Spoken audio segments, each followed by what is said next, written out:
the fact that Trump is predisposed to talk to Russia, it's a very positive point.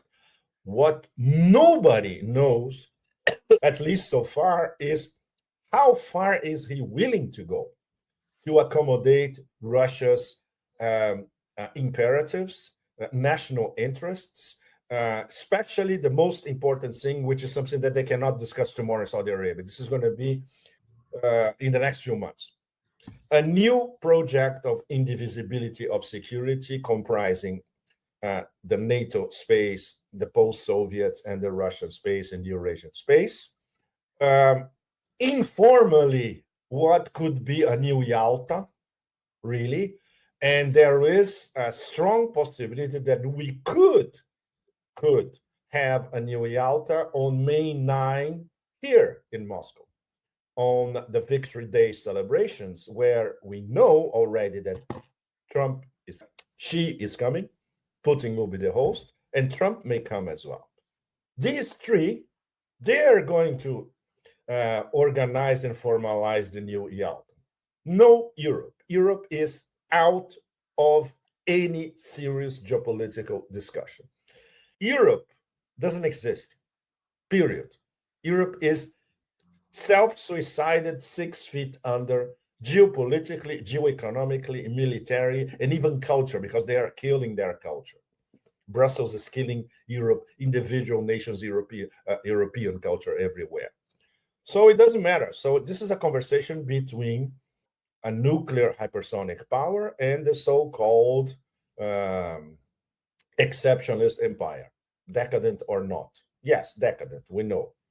But we have a new ruler, a new DJ, Mr. Disco Inferno, who knows instinctively, not thinking as a geostrategist, yes, we have to sit down and talk to these guys.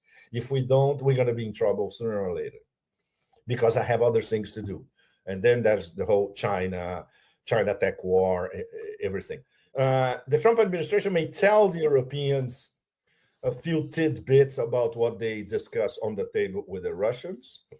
They already they read the Riot Act to the Europeans explicitly, which means, this is the short version, pay up, and it's 5%. If you continue with 2%, we don't care about you. Pay up, NATO, okay, 5, and with this 5%, you have to buy all our American weapons, old weapons, recycled weapons, new weapons, etc. That's it. And of course, there's all this blah, blah, blah about an European peacekeeping force in Ukraine, which is a no, no, no, no, no from Russia from the start. Forget it. Russia will never accept European peacekeeping military forces on their borders. Out of the question. So this is going to be very hard for Trump's negotiators to put on the table. As a geopolitical player, bye-bye. Not anymore. So this is what Europe is about. A secondary role after they opted consciously to sabotage themselves, deindustrialize themselves, not go after those who are trying to accelerate their deindustrialization. And now it's the whole Nord Stream saga, which they will never address directly. And of course, betting everything as a collective, the European Union and NATO, the EU-NATO collective, on a strategic defeat of Russia. And now they have to come to grips that not only this did not and will not happen, but the strategic defeat on the table is their strategic defeat. And that is the meaning, not so hidden, of the meeting they're going to have tomorrow in Europe with all the usual imbeciles. Everybody, Scholz, Macron, von der Leyen, they'll all be on the table discussing Europe's next moves. Your next move is pay up, buy American stuff, and shut up. This is your next move. This was a war of choice by, we can say, this continuum, Obama, Biden, and those absolutely horrid people behind them, and the little messengers like Secretary of Genocide Blink and all that. These people don't do policy. These people follow orders. But the people who conceptualized Project Ukraine, they were not that dumb. They were expecting that in the end, we will get away with it because we are the empire. We will have others foot the bill. We will continue to feed our industrial military complex with enormous weapons contracts. And the vassals, and considering a possible end of the war, we don't care.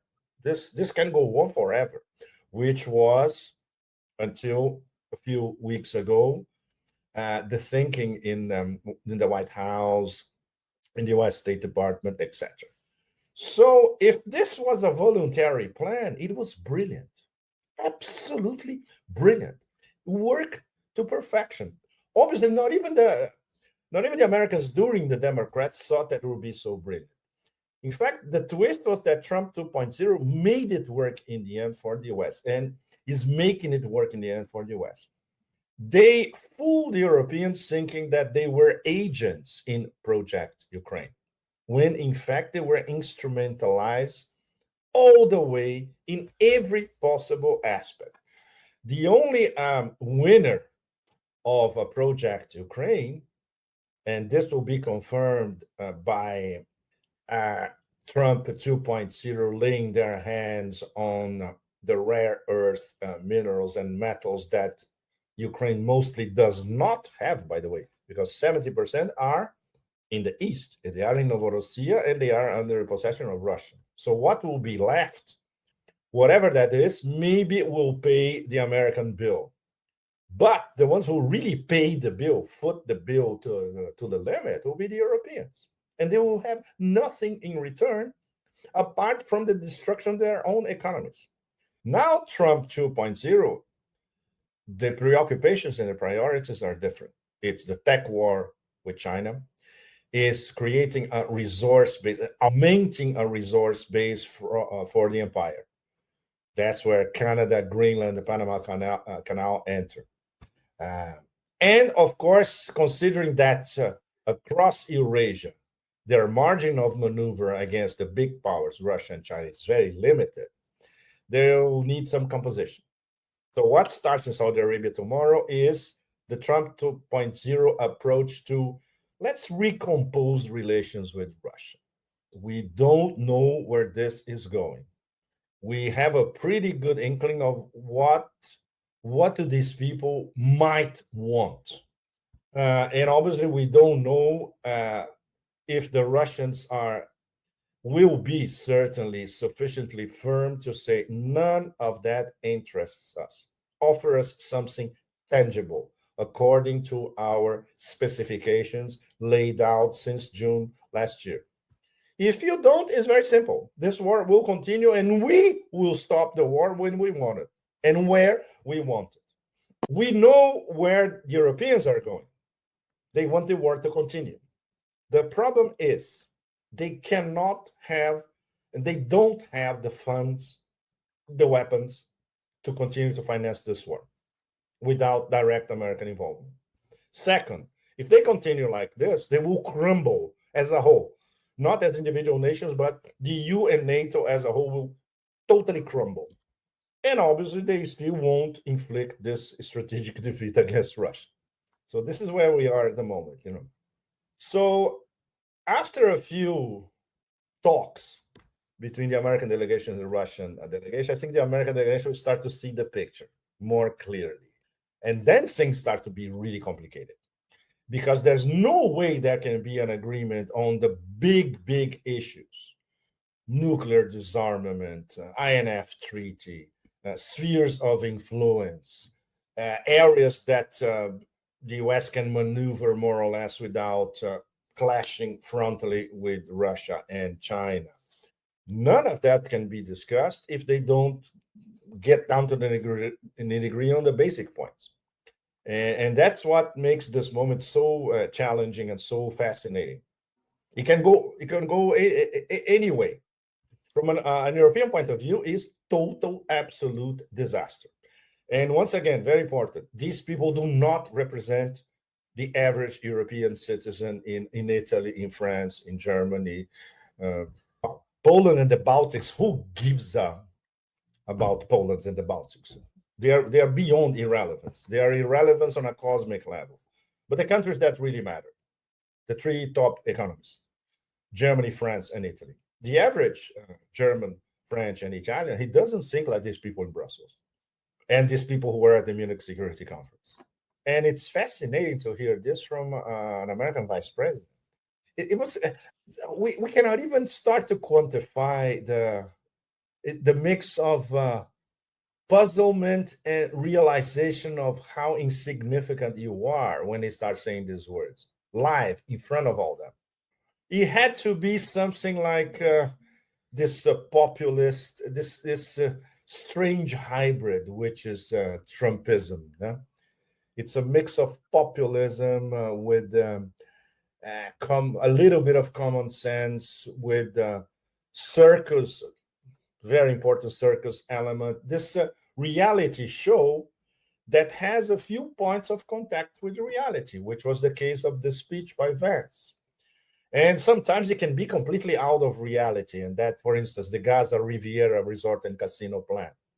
But when they touch reality, which was what some of them were saying in Munich, it's no wonder that so-called collective West, they start behaving like rats, the rats that they are. No? Where's the exit? There's no exit. You are prisoners of your own device, to quote the Eagles. Well, first thing that we should always keep in mind, tomorrow in Saudi Arabia is the beginning of a very long and tortuous process. And Lavrov and Peskov have already said that trying to restore a modicum of trust in Russia-US relations is absolutely essential. If you don't build that trust, you cannot start negotiating on anything, much less strike a deal on anything. So we had, I would say, the antechamber of Saudi Arabia during the Munich Security Conference, which I had the enormous pleasure to follow very far away from Munich, in Donbass, where I was. So it was one of those wonderful coincidences that I was back in Donbass. This is my third trip in the space of 1 year, in two very, very, very important dates. Apart from the fact that coincided with the Munich Security Conference. If I was in NATO stand, I would probably have gone to Munich. And of course, considering that on the Russian side, we have master diplomat Sergei Lavrov, the best diplomat on the planet, and one of the top presidential advisors anywhere in the world, Ushakov. Their powers of persuasion and how tough they are, the Americans may learn a thing or two. So it's the first step. It's a bit lopsided. Rubio doesn't know anything about foreign policy. I'm being very straight with you, Nima, and with our audience. He may know a little bit about parts of Latin America. Russia, he doesn't know anything about Russia, Russian history, Russian culture. Maybe he has some I would say, intimations from the Cold War, but that does not apply anymore. At least he has people around him who are trying to teach him the basic facts of life now, especially after Maidan and after 3 years of the special military operation. Mike Waltz, okay, not so bad. So he's there personifying the art of the deal, let's put it this way. It's good that they're not sending that absolute idiot Kellogg, which is regarded here in Russia as an imbecile, the non-diplomatic version. The diplomatic version is he's a relic of the Cold War, which he is. So for the moment, for all of us, it's just to go a little bit Charles Dickens, great expectations, but maybe not so great. We don't know. Especially because the echoes that we heard in Munich and after Munich, some of them, in fact, are, I would say, straight to the point. Can you imagine these elites that pose as they thought that they were still living in the late 19th century or early 20th century, and they controlled the whole planet practically, or they were interfering all across the global south? Can you imagine this, hearing this directly from an envoy of the remaining Western superpower in their faces? No wonder that idiot, the president of the Munich Security Corporation, he was on stage, he was almost crying, literally, literally. When you have interactions with these so-called elites in Europe, these people are immensely arrogant, even more than their American counterparts. They treat the rest of the world as subjects and as inferior in practical terms. This applies to the German ruling class, the British ruling class, the Swedish ruling class, the Dutch ruling class. Absolutely, The French think that, okay, but we have the monopoly of culture, which they did for a while, but not anymore for a long time. Just because they had the monopoly of culture, they think that our culture is superior to everybody else. And considering that these people are essentially mediocre, so there's no meritocracy in terms of political elites. Just look, I don't need to say anything. Just play a clip of Borrell, the Estonian batshit crazy chick, von der Leyen, Armer, Macron, Baerbock. Just play 30 seconds of each of them. It's more than enough. We're not.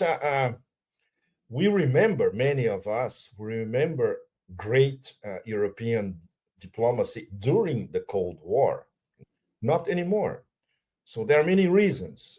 The wokeization of Europe following America, the decline of educational standards, the fact that many of them are, in fact, paid American agents, paid by the empire directly and indirectly. And, of course, this lethal mix of ignorance and arrogance vis-a-vis all things Russian. And that's not, okay, we're talking about a Russian case, but this applies also to China, to Iran, to emerging global South powers.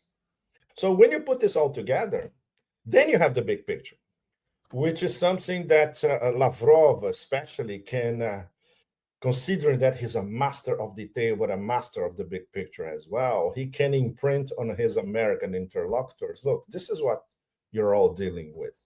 Never underestimate Russia in any sense. And that's the major mistake of all those who try to inflict strategic defeats on Russia throughout centuries. But they never learn. They actually believe that they can pause this war and have the war back in a few years when Ukraine will be remilitarized the way they see it. And even NATO, which at the moment is demilitarized, will have enough troops for an offensive against Russia. Okay, good luck. Okay, bring 2 or 3 Estonians, Latvians, and Lithuanians. They'll be turned into hot dog in 2 seconds. So the strengths of Russia to reorganize everything and to become, if they want it, totally self-sufficient, because they already are. But not only that, but they expanded their reach and their depth, their power, and their trade and commercial connections with different nodes of the global south, especially last year when they were presiding the BRICS presidency of 2024, where people all over the global south respected the Russians because the most important summit in the history of BRICS was being organized and coordinated by Russia. So that added to their soft power globally. So the result was inevitable. And of course, the way Russia reacts, which is it's fascinating to watch, especially from here, how the Russian mind works. How do they set up an economy of resistance? How do they retransform their army? How they learn from their mistakes? They're still learning. There are many, many problems with the Russian military defense and then offense in Novorossiya. and in Kursk as well. They are learning all the time. So, that's, and on top of it, the military breakthroughs, especially in the hypersonics, Oreshnik and beyond, and all that. And now an economy that is full blast, growing 4.1% a year. You don't, as much as I didn't see crisis in Moscow this month that I'm here now, I didn't see it, even in Donetsk. I was pleasantly surprised to see Luhansk and Donetsk starting to grow again, with many new businesses, with still lots of problems there under sanctions. Just to give an example, Russian telecom operators, they are not operating freely in Donbass because of sanctions, because many of them have contracts with European companies.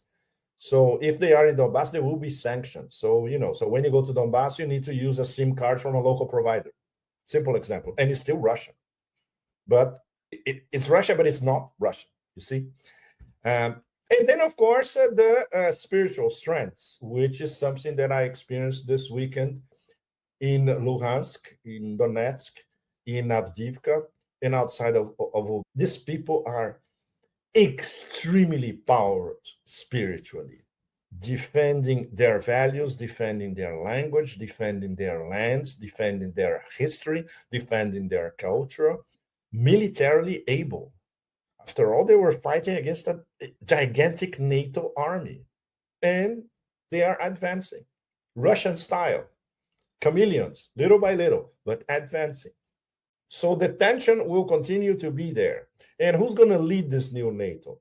Maybe not France and Germany. The original American plan under the previous administration was London, Warsaw, Baltic Chihuahuas, and Kiev. This is already collapsing. So we don't know if they have a plan B. And all the internal NATO documents, which basically talk about NATO rearming and expanding towards a war against Russia, which will be more or less inevitable around 2030. This is NATO think tank, blah, blah, blah, because they know they don't have the forces, the weapons, the strategic reach, and the military competence to even start a war like this. And they will be turned into steak tartare in 1 week, if not less. And we're not even talking about the Russian hypersonics attacking all the major decision centers of NATO, if we get to this point. Well, if there is a strategy, and we should not bet on it, because this is more tactical than strategic. There's not a long-term version of that. And in terms of Trump, is follow the money. It's basically convert Europe to the state they already are, vassals, but totally under control vassals, where everything that they do, they have to ask permission to the US, which is already the case in most aspects, pay up a lot, and all the profits go back to the US and to the industrial military complex in the US. No agency, no sovereignty. Considering that the Americans are extremely influential, and I'm being very diplomatic, at the European Commission, the fact that they run the European Commission makes it even easier for them to do whatever they want. And if they don't, or ignoring completely the toxic Medusa von der Leyen, which is very easy for them. This is what they are doing already. And on Ukraine, and that will be a major test, because it depends on if there is a strategic vision of Trump 2.0 on what kind of NATO they want. Obviously, they want NATO completely ruled by the West, which is already the case, but for what? In the case of, for instance, if we have, I'll give an example. These Baltic Chihuahuas now are yapping that they're going to turn the Baltic Sea into a NATO lake. We all know that Russia is going to look at them and say, okay, bring it on. So this is a factor of destabilization, a very, very strong factor of destabilization. And this blah, blah, blah about peacekeeping forces. Russia will never accept foreign peacekeeping forces right on their western borders, which in this case will be the western borders of Novorossiya. Forget it. So this is something far ahead for Trump 2.0. For the moment is complete subservience of their sphere of influence. And then Trump 2.0 is betting on two spheres of influence. Already conquered Europe, very, very easy to manage, and not fully conquered the Western Hemisphere, the Americas, Latin America, essentially. So, and that will explain why Brazil, as a BRICS member, will be in a very tough spot from now on. They already are from now on. And Argentina is in the back for the Americans, but that's not enough. The key is where Brazil leans. So this is all being planned carefully between Russia and its Asian allies, which are many all over the place. And out of the blue, the Americans coming up with this competition via the Northwest Passage is not going to change much, you know? And fascinating to watch how the impression that we have is that Trump looks at, or somebody tells him about these new acronyms of, and he doesn't know exactly what it is, but he sees them all as a threat. So he has to say something against them, like BRICS is dead. You know? Right. Not based in fact, not based in evidence whatsoever, but he needs something bombastic to say about it. But he doesn't understand it because exactly his team is not explaining to him the geopolitical and geoeconomic relevance of all these mechanisms, new corridors of communication. You go to any forum here in Russia or any debate, high-level debate, always the main geoeconomic theme is new corridors of connectivity. All of them, all of them.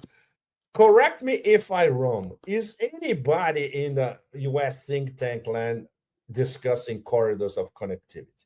So this is going to be the two areas of foreign policy where it's guaranteed for Trump 2.0 to maintain the illusion of an empire. It's the West, essentially. It's NATO's done plus the Western Hemisphere. And with these add-ons that are already part of the show of the circus, Canada, Greenland, Panama Canal, and all that, expanding the resource base of the empire and controlling key channels of communication. And the key is really the Arctic. Because once again, there's nobody in Trump 2.0 who even understands the depths, the reach, and the planning involved in the Russian Northern Sea route in the Arctic, which the Chinese call the Arctic Silk Road. It's the same thing. It's a Russian project with deep Chinese input. And there are already Chinese cargo vessels plying the Northern Sea route since, if I'm not mistaken, October last year. And soon, with this outstanding fleet of icebreakers that Russia has, unequaled, is going to be 12 months a year. So this is a threat to the Suez Canal in terms of a brand new maritime corridor, as important as the North-South, which is three BRICS, once again, Russia, Iran, and China. So Trump 2.0 look at the chessboard and say, well, at least if we can control the Northwest Passage and we have Canada as our lackey and we get Greenland, then we can put up some competition. Competition, yes, but if you are, for instance, and this is extraordinary, Southeast Asia, and you want to have your products reaching Europe the fastest way possible, you're going to use the Northern Sea route. Simple as that. It's faster, cheaper. It's going to be the wave of the future. Malaysia has already said we are partners, and it's not by accident that in the last Vladivostok forum, the guest of honor was the Prime Minister of Malaysia. Anwar Ibrahim. And of course, those NATO, those nations in Eastern Europe want to have a more relevant place in NATO. The Baltic Chihuahuas, Poland, Romania. These are two-bit actors. Nobody takes them seriously, starting with the Russians and everybody else, and even people inside NATO. So it would be very. There is a very. We can see maybe the first sparks here and there of the internal collapse of NATO, which could take several years, of course. Just like we see the first sparks of the internal collapse of the EU. Many of us tended to think that the collapse would be in parallel. And I think that still applies. I think both will collapse, embracing together towards the abyss. It might take a few months, or it might take until the end of the decade, but it's inevitable. First of all, because there is no reason, no practical reason for both to exist. In terms of the EU, European citizens, the average European citizen, voter, taxpayer, will have to come to his or her conclusion by themselves. And they are starting already, which is a good point. In terms of NATO, there's only one actor who decides, Washington. And if Washington says, no, we don't need this shit anymore, that's it. It will collapse. It's inevitable. And there's already, Munich was fascinating because they were the first explicit warnings that, okay, maybe this will go on, but it has to be completely different, and that's it. And we rule and you obey. Well, we are already watching a reorganization of the chessboard. It's absolutely fascinating. And of course, if we had thoughtful observations by Trump or some of his team about where the global south, the global majority, and the new system of international relations is going, they will be terrified, in fact. In fact, some members of the US ruling class, the ones pulling the strings behind, the follow the money crowd, they are terrified.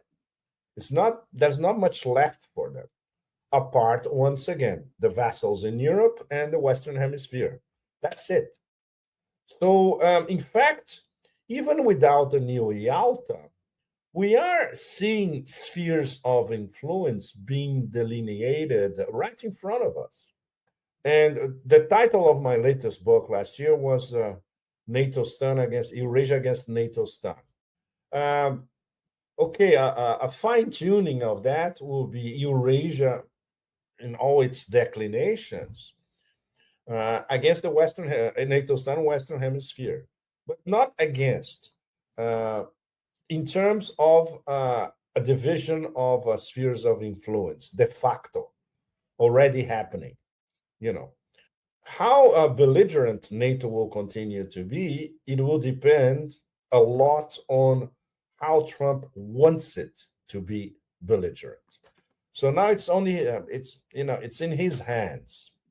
Obviously, he's not gonna support a NATO that the way NATO was working until 3 months ago, a month ago. It's counterproductive for his aims, even if the Europeans pay it. But what's in it for the US? Unless they keep buying inordinate amounts of American weaponry, fine, perfect. But to do what with that?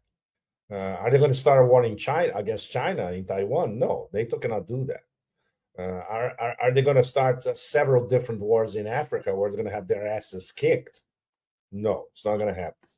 So there's not much left. Like nowadays, how is it humanly possible that 450 million European citizens and voters are represented in their foreign policy by an imbecile from Estonia? There's no explanation for that, Nima, at all. There is a very technical explanation. It's the way the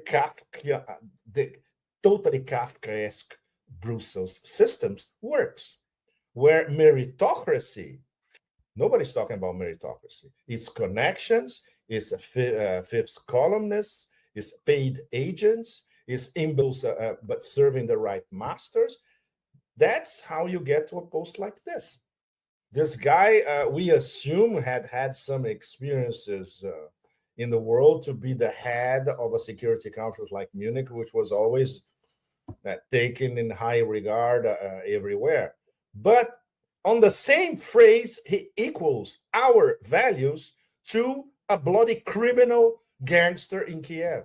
That's all you need to know. In fact, if you replay this clip over and over again to classrooms in Brussels, in Liège, in Sicily, in Catalonia, kids in Europe are going to start to see the picture. The new generation are going to start. So these guys represent us, really. Same thing, the head of NATO, one of the worst prime ministers in the history of Holland. Now is the head of NATO. It's the same thing. It's the same thing. So it's an enormously putrid, fetid, corrupted system. For years, I've been writing and telling people, spend 2 or 3 days in Brussels. That's all you need to know about how the collective West. That's all you need, you know. And this outburst in Munich is perfect because in 30 seconds, it's all there.